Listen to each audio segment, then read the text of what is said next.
Sinabi ng kaalyado ni Vice President Sara Duterte na si Senador Ronald Bato de la Rosa na siya at ang iba pang mga senador ay hindi naniniwalang maisasagawa ng 20th Congress ang impeachment trial ng Vice Presidente na pinasimulan sa 19th Congress. Hindi naman siguro. Hindi naman siguro. Ang question dyan is yung material time. Yan ang pinaka-issue dyan. But as to whether or not actionan ng Senado, it is incumbent on the part of the Senate to act on that once the articles of impeachment are transmitted to the Senate. So actionan talaga. Hindi po pwedeng hindi actionan. Actionan yan. Pero yun lang po tanong dyan ng material time kung kakayanin ba within this 19th Congress. Kasi kung hindi kakayanin, meron namang another issue dyan kung pwede ba itawid sa next Congress. Yan po sa mababang kapulungan ng Kongreso sa articles of impeachment o kasong impeachment laban po kay BP Sara Duterte. At nagsalita po, ito'y retiradong maestrado o justice ng Supreme Court at isa rin po sa mga framers o yung bumalangkas ng 1987 Constitution. So, matindi ho ito mga kababayan. At ito ay bilang pagkontra sa naging pahayag ni Attorney Christian Monsod na isa rin po sa mga framers ng 1987 Constitution. So, binabanggit po ni retired Supreme Court Justice Adolf Ascuna na wala pong nalabag na dito po sa ating saligang batas hinggil sa pagbabalik po ng Senado sa impeachment case diyan po sa mababang kapulungan ng Kongreso. Bagamat sa ngayon, di po ba lahat po ng mga magsisilbing prosecutor diyan po sa mababang kapulungan ng Kongreso ay binabanggit ho nila na illegal at labag daw po sa konstitusyon. Di ko na iisa-isahin lahat po ng mga kongresista na magsisilbing prosecutor, sinasabi po nila na labag sa konstitusyon. Tapos, meron din hong mga profesor mula po sa iba't ibang mga law school ang nagsasabi na labag daw po sa konstitusyon. Ito hong naging hakbang ng Senado at nung isinoli o niremand yung impeachment complaint laban po kay BP Sara Duterte. Pero ito ho, mas ako sa tingin ko at akin sa paniniwala ay mas credible. Ito hong si Supreme Court retired Justice Adolf Ascuna. Kasi bukod ho ito sa naging maestrado ng Supreme Court, ay siya po ay isa sa mga bumalangkas sa 1987 Constitution. Ito pakinggan ho natin at para makapagbigay linaw sa mga kasi alam nyo ho, yung mga nagsasabi na unconstitutional, alam naman natin yung kanilang pagkabayas Sila po ay malinaw na anti-Duterte. Kumbaga sa ay hindi po nakapiring yung kanilang mata, yung isang mata lang nakapiring. Ibig sabihin, kapag pabor sa kanila, okay. Pero pag hindi, illegal. Ito pakinggan ho natin Adolfo Ascuna, Justice, thank you so much for joining us, sir. Welcome to Market Edge. Thank you very much, Michelle. So initially, maybe get your reaction to what the constitutionalist Christian Monsod said. It is not the Senate's job to question the impeachment case. It is only the Supreme Court. I respectfully disagree with my colleague Christian Monsod. While Supreme Court has the final arbiter and interpreter of the Supreme Court, other bodies will have to interpret it also in the course of performing their duties. So the Senate can interpret the Constitution if it is necessary to do so in order to perform its task under the Constitution, but the final arbiter is the Supreme Court. Which brings us to the main question here. The Senate, as an impeachment court, remanding the articles of impeachment to the House. Is that constitutional or unconstitutional, in your view? The way I put it is the way the Supreme Court usually puts it. It is not unconstitutional, to my mind, because the referral or remand back of the articles of impeachment is a mechanism unique but allowable for allowing the case to cross over from the 19th Congress to the 20th Congress. What is important is that the impeachment court has been convened, that it has acquired jurisdiction over the case, that its jurisdiction continues even with this remand. The case is still alive. It has not been dismissed. It has not been terminated. What is being done is ensuring that the passage of the case from the 19th to the 20th Congress is done. That's why the articles are referred back to the 19th Congress so that the 20th Congress can send it back to the Senate of the 20th Congress, thereby accomplishing a crossover of the case from the 19th to the 20th Congress, something that has not happened before, that this impeachment case is caught between two Congresses. Hindi pa po nangyari yan noon. Kaya itong mechanism ito, palagay ko this is the first time it's resorted to.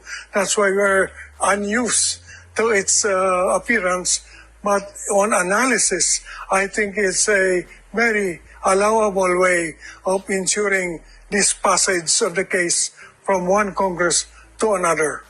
Are we expecting Okay, so yan po, maliwanag po ang binabanggit no, ni retired Supreme Court Justice Adolf Ascuna na hindi po labag sa konstitusyon ito hong ginawang pagbabalik o pagsusoli ng Senado dito po sa Kamara sa impeachment complaint. So ito ho, kayo ho sa ating mga viewers, kanino ho kayo maniniwala? Ito, pakinggan ho natin, ito kinontra ho siya ni retired Supreme Court Justice Ascuna, at ito, pakinggan nyo ho yung binabanggit ito ni Attorney Christian Munsod. Ito ho, On that issue, that is not for the Senate to look into. That is an issue that is the Supreme Court to determine if there have been grave abuse of discretion on any branch or instrumentality of government that amounts to lack or excess of jurisdiction. Parang tinatanong ng Senate sa House, is your charge, yung complaint ninyo, is it constitutional? That's not their job. That is not their responsibility. That issue is to be decided by the Supreme Court. So hindi ko maintindihan kung ano yung ginagawa nitong House. Nakakalimutan yata nila that they are senators of the people. It is the people who voted them as senator. They are not senators for Duterte. They're senators for the people.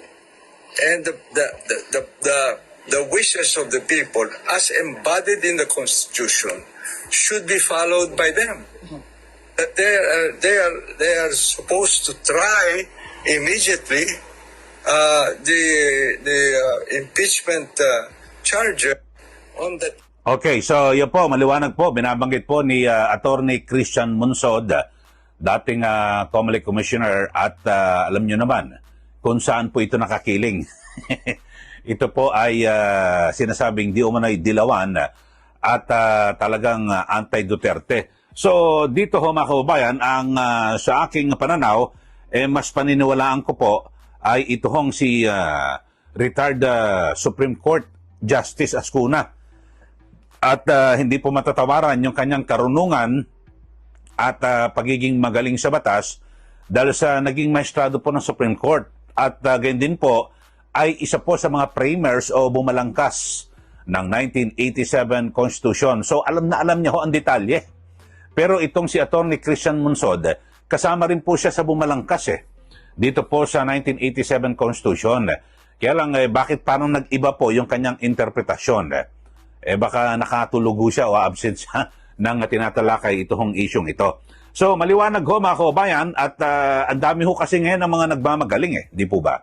Mga sinasabing mga abogado sa iba't ibang mga law school, UP, UST, Ateneo, sa lahat po sila ay nagkakaisa na unconstitutional daw po itong ginawa ng Senado ng isole o irimanda yung impeachment complaint diyan po sa mababang kapulungan ng Kongreso. Pero nagsalita na po ito pong si Justice Escuna. Alam nyo, itong si Justice Escuna, talagang kakaiba ho at yung kanyang katalinuhan eh. Ito rin ho, mga kababayan, ang nagsabi na labag sa batas at hindi po dumaan sa due process ito hong pagkakaaresto at dagliang pagkapatapon sa ICC kay dating Pangulong Rodrigo Duterte. Mga kababayan. So, mas alam nyo, mas kapanipaniwala ito pong si retired Justice Escuna. At kasi ngayon, may mga nagbabato rin ho, no, nang sinasabi na itong mga senador, bakit sila ang nagtatanong at para tila sila raw ay nagsisilbing abogado na ni BP Sara Duterte, na bakit nagsasabi na dapat na i-dismiss o kung ano man ang gawin. Ito ho, pakinggan nyo ho, ang sabi po ni Justice Escuna, hindi mo naman masasabi na nag-aabogado na yung mga senador dahil sa wala pa naman yung mga defense lawyer. So yung mga senador, sila nag-uusap-usap at gusto lang ho linawin at tiyakin na wala pong nalalabag na batas. Ito, pakinggan nyo ulit ha, yung binabanggit ito ni Justice Escuna. Naku, napakaganda ho ito na ating pakinggan at maunawaan. Senator can question without necessarily being a lawyer for the respondent. The time for the lawyers to come in will come later on. But before that, the senators want to be sure that they're standing on solid legal ground also. So they can raise questions. Where does Okay, this so yun ho, maliwanag ho, binabanggit ni Justice Escuna na the senators can raise questions. So ayan, pwede po silang magtanong. Kasi ang binabanggit ho ngayon ng ilang mga prosecutor, hindi ko na papangalanan kasi ang dami ho nila, maubos po yung oras natin na kung saan binabanggit nila, parang tila nag-abogado raw ni BP Sara Duterte yung ilang mga senador kasi sila po ang nagtatanong ng kung ano-ano sa mga usapin. Ito ho, sumagot na po ito hong si Justice Escuna na sabi ho niya, yung mga abogado ng depensa ni BP Sara, sa susunod na yan kapag nagtuloy-tuloy na yung paglilitis. Pero sa ngayon ay maaring magtanong ito hong mga senador sa kanilang kapwa senador. Yung mga senator judges sa kapwa nila mga hukom, mga kababayan. So maliwanag ho ito At ito hong si Justice Escuna, mga kababayan, ito po ay nagsilbing maestrado ng Supreme Court. At talagang hindi po matatawaran yung kanyang katalinuhan at yung maalam po sa batas. Siya po ay na-appoint noong October 24, 2002. Mga kasama. So, yun po. At siya rin ang naging Chancellor ng Philippine Judicial Academy. At bago siya napunta sa sa Supreme Court. Yun ho. Talagang matindi ho ito, mga kababayan. At talagang hindi matatawaran. Tapos kasama ka pa sa balangkas ng